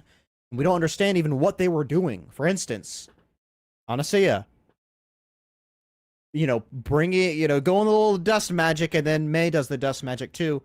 I don't know. No one knows what that is. So how are we supposed to be invested in a story where we don't know what's going on? Yeah, I'm dropping mine. I was going to give it a 2. I'm dropping it down to a 1. And the only reason it has a 1 and not a 0 is because the fight scene was pretty entertaining. That's literally the only thing. Is 0 even an option? We rank 1 to 10. I don't think 0 is even an option. Oh, come on. I got one for you. Can you get a 0 on a test? Yeah, you can get all answers wrong. I would say you can. Yeah. But this isn't a test. This is a ranking. We literally say 1 to 10. I know. Well, fair enough. All right, then I'm giving. Shoot. Yeah, I guess I'm stuck at a 1 then. Yeah. I want to throw one thing in before Only says his ranking. Since you brought up Kalnaka, it made me think, because he obviously cloistered himself too, and was obsessively like fucking the number 23, drawing these symbols because they were in his head for 5 minutes. But someone posted the image of him holding the fucking metal detector, and it says, "What is he looking for?" Right? Wrong answers only. And I literally tweeted a storyline. Oh my god. Someone said that the reason Torben drank the poison is because he read the script for episode 7. Oh. Well, for me, Go ahead, my Only. rating on this is it's different. I don't know if I entirely agree with you guys on like how bad this episode was. I really think a lot of the issues we're having with this episode in general is within the context of the whole story of this entire series. The fact that this is coming up in episode 7, yet again making us ask more questions and giving us answers. It did answer certain things that it needed to, though. It did move the plot along a lot better than episode 3 did, than episode 2 did, than episode 4 did. I don't agree that it didn't. I think it gives a lot of backstory and characterization to not only the Witch Covenant, but what happened on the planet with Brindock, and the reason May is going after and killing these 4 Jedi and whatnot. It answers a lot of those questions, but it does it in such a poor way, kind of like the Bad Batch at the end of its run, where it's like, okay, you kept making us ask these questions, but never giving us any answers. Like, what the hell? That still had a point to it, though, because the characters at least were the characters of the show and believable, if more so than this. So this episode to me is, yes, it's bad. I do think it's better than the 3rd episode, though, and I don't agree that just because it's better but yet just as bad. Well, come on, no, don't give me this. All right, you're gonna go down to 1. I was muted. You said my name. Yeah. You said my name. Okay, it's I'm Joe Hendry. Say his name and he appears. Okay, motherfucker. He should not be named. Don't sit here and say it was better than 3 when half of the episode was 3. Yeah, but it was the good. It was just a replay of 3. It was what you actually. It was like getting the DLC to unlock the real story behind what happened. Okay, that's not a good thing. No, motherfucker. Half the episode was 3. You can't say it's better than this when half of it is this. It's basically the extended edition of episode 3. You can't say it moved the plot along when it just gave you more fucking questions. It didn't answer the ones that it gave you in 3. It answered questions that they made you ask, which does move the plot along, but then it makes you ask more questions, okay, which makes the plot go in a different direction. What's your rating? Okay, Biden only. Go ahead, continue. I'm giving this a 2.5 out of 10. Okay. All right. I was great really action. The fucking hook. The 2.5. I was right. You had me. I was leaning towards 3. Wait. I was leaning towards 3. Back up. We need Goldman here. We need Goldman here. Hold on. You said this is better than 3, right? Yet you gave it a lower score than you gave episode 3. How does that compute? Yeah, because the Phantom Menace is like the Phantom Menace is undeniably better to watch than Rogue One. Wrap up the show. But it's still a worse movie. This question is aimed at candidate only. Candidate only. Just so we know, your inconsistencies in your ratings, we've seen them throughout the series and as we've watched these shows. The question we have for you is, how much weed have you smoked today? And was it before 8 p.m.? Well, I just want to say, when it comes to the Mary and Jane, we finally beat Kathleen Kennedy. Certified banger. Certified banger. Your tactics, I question your tactics, Star Wars only, but that was a show. Oh my god! Next week, are we going to see the Sith or not? You got any hope? I don't give a fuck. I don't care anymore. Yes, we'll see the Sith, and they'll be like, and they're going to tell us, "Oh, the Sith were behind it all. They convoluted up these witches." What's going to piss me off is you're already pissed off. No, because listen, I'm Lunga. If you think there's a level where you've pissed me off too far, there's always another one. Okay, and not because of anything that they've shown me, and this is not a prediction, but this is just what I feel is going to happen because I feel personally attacked at this point. I'm going to love the last episode. It's going to be a great fucking episode. And it could be a 10. And I'm going to have to give it a 5 because the fucking series sucks so bad. And this episode meaningless. That's what's going to fucking happen. That's what I was saying about this episode, where, like, I thought it was, yes, better than episode 3, but because of the context of the entire series, it makes everything worse. You had to say it again? Half the episode was 3. We all know the extended editions of Lord of the Rings are better than the theatrical. Sure. Let's take an actual certified banger. Okay, that was a 10 out of 10, and say more of it is better. Yes, obviously. The most okay. If I have a pile of shit, I'm never going to say, you know what's better than more shit. Okay, that's not. You've clearly never seen the Star Wars fandom, sir. They look at the pile of shit and they say, "Lucas." I feel like Jeff Goldblum in Jurassic Park. That's a lot of shit. It's just that's us looking at the Acolyte every fucking week. So thumbs up or thumbs down? Are we getting Sith in next week's episode or not? They lied to us about everything else. That is true. She did say this was about the Sith and Rule of 2 and stuff, and we haven't gotten that. So I don't know. I'm kind of going thumbs down. I don't curious about that. She's just gonna tell us shit that's not in the show for no reason at all. I think the Sith are not going to be anything that we expect, and I think it's just going to be kind of a nothing burger. I've told you this in the first couple episodes, or by episode 3. I told you, yes, we'll see the Sith, and you got to understand that if they just give us 10 seconds of a Sith we know, that classifies as we gave you the Sith. Fuck you! No, I know that's not what you said. I'm not saying it's satisfactory, but they didn't lie. Why can't I ever get what I want? Like all these fucking shills and everything. You don't deserve exactly it. What the fuck did I do wrong? All right, I'll tell you what you did wrong. I've been a fan for a long time. I put a lot of work into this. All right. You brought the word banger into the lexicon. That's what you did wrong. And I also incorrectly. I also brought in member berries. All right, don't forget that. All right, we started this. Yeah, remember Alex? Oh, I remember. Remember Chewbacca? Remember the chosen one? Don't forget that, boys. All right, we've created some iconic sayings that will spread throughout Star Wars legacy. My own Star Wars only. I don't know what the fuck your problem is.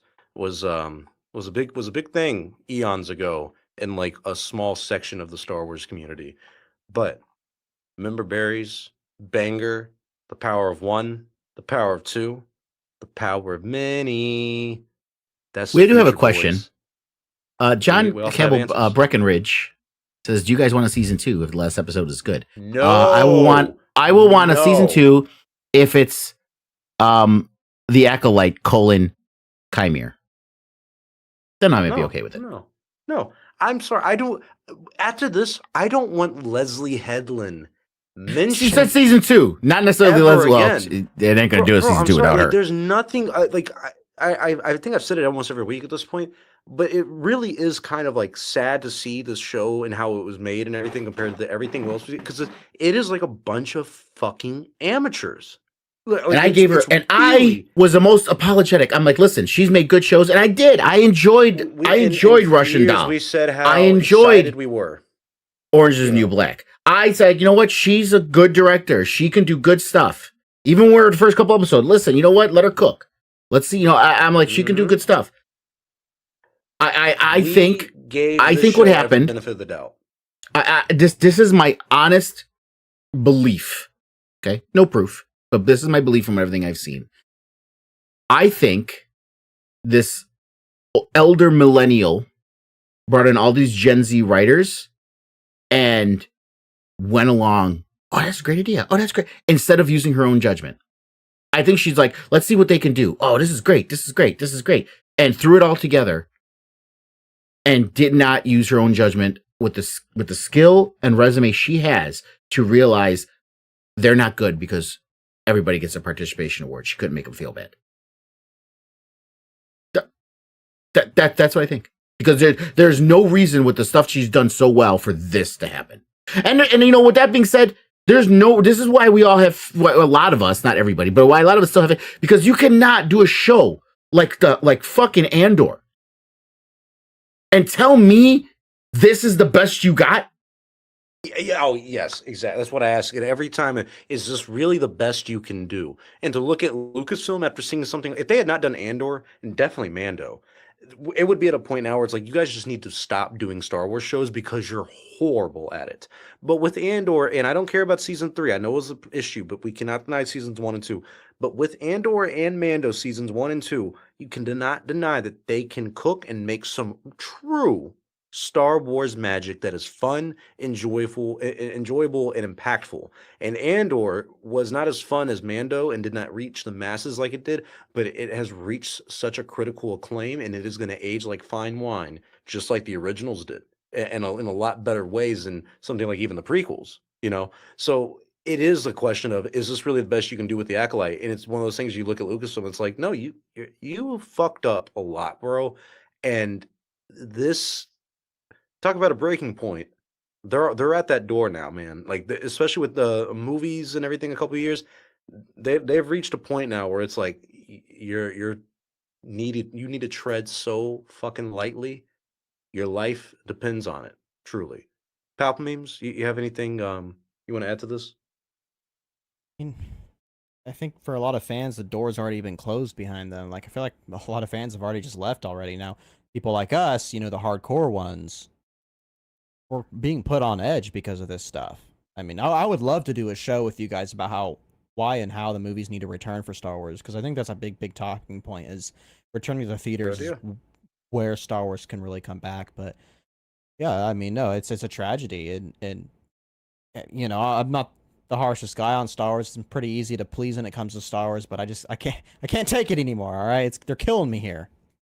Have you ever heard the tragedy of Leslie Headland the Lame? The lame. They literally, it's so funny because I think that they prove that South Park thing so funny and kind of like not right, but like they become a parody of themselves with this show, where it's like, dang, you picked the worst time to release this, you know. But let's not remember all of that. Let's remember the good people of Star Wars, the members of Chatooine. Grievous Reborn, Tom, Katie Miller, Gus Nevin, Leor M. Like my boy, your boy, the Cloney boy. Thank you for being the members. We'll remember you. Any closing thoughts, gentlemen? I'm done. I want to talk about any closing thoughts? This was a long and big show. I just keep going back to that whole fucking writing room thing and how these were different. Because again, you know, you mentioned like one thing I didn't bring up. I think the direction, the shot selection, I think it was done. I think it was directed well, right? I don't think the director had played with the script. He took what was written. You know what I mean? This episode actually was directed well. But you know, it was good. And I think, and I like for example, if we started the series off introducing Osha and May as adults, right? And then we had these episodes as episodes 2 and 3, right? Mm-hmm. Then we have this whole thing about these two characters before we even get into everything else. Okay? Would have made the show a lot better, a lot more consistent. That's what I said. That's why I say if you look at them in their blocks, right, they may not be as bad. Okay, this is bad because again, there was way too much redundancy in it. But if you put them together, cut out a bunch of the fat, put them together, and made it one episode, you know, and started off that way. That was episode 2. Even with the negatives I had in episode 3, it would have made it a lot better. This is why I'm saying the structure. It's like they threw shit at the fucking wall. Darts. This is the order we're putting them in. They've told the story in 4 chapters that are 8 parts. So 2 parts to a chapter. But Open the book. Up the chapters. They tried following George's example. We're starting with episode 4. Yeah. And that's like I said earlier in the show, if this episode had been episode 3, I think the series would have been a lot better. If you get rid of episode 3 entirely and put episode 7 choice in place, I think the series would have been received a lot better. But ever since episode 3 dropped, I mean, the vitriol towards the show skyrocketed. But we know a lot of that. A lot of that is social. A lot of that's social. And I know that too, but it really was such a, from episodes 1 and 2, it was such a jarring shift going into episode 3 to being like, dang, like, I thought because it was a tonal shift. Great with a start. It felt like a different series. It kind of is. And even because it was these directors making their own little mini shows, and they just had one little simple thread between them, and that's it. And it there was no communication between all of these groups. It just, she said, "Cook, go cook, guys, and show me what you got." We're using it. I'll figure a way to put it together in the editing room. We'll fix it in post, and it was not fixed. No. That's all we got. That's all we got. We gotta see you guys next week for the finale of the Acolyte. God, calendar. You said you did want me to make a calendar. Oh, did you make one, sir? I love you. Of course I did, motherfucker. That's why Lunga's the man, and I ain't shit. People, look at this. July 17th, we'll be doing the final episode of the Acolyte, episode 8, going over our review on that, and then July 24th, we'll do an entire series review. And Goldman will be back for both of those episodes. And after that, we're changing things up. I think we've told you guys about this, when we started doing the Acolyte. I hope you guys are still interested in watching The Boys and watching House of Dragon, because they've definitely been certified bangers compared to what we've seen with the Acolyte so far. It's been nice seeing all these shows come out around the same time. So July 31st, we're going to give you guys a season 4 of The Boys review, and then on August 7th, we're going to go over House of the Dragon season 2 will be ending around the same time, so things kind of lined up pretty good for us here. Which is literally banger after banger after banger with House of the Dragon. Holy fuck! Constant bangers, especially last week's episode. Certified banger, 10 out of 10. Would recommend. You know what else is a 10 out of 10? Chatooine. You remember?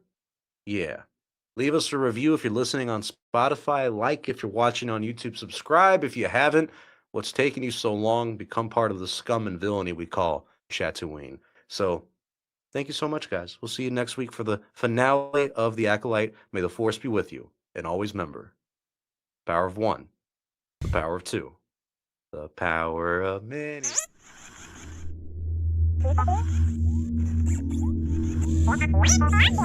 What?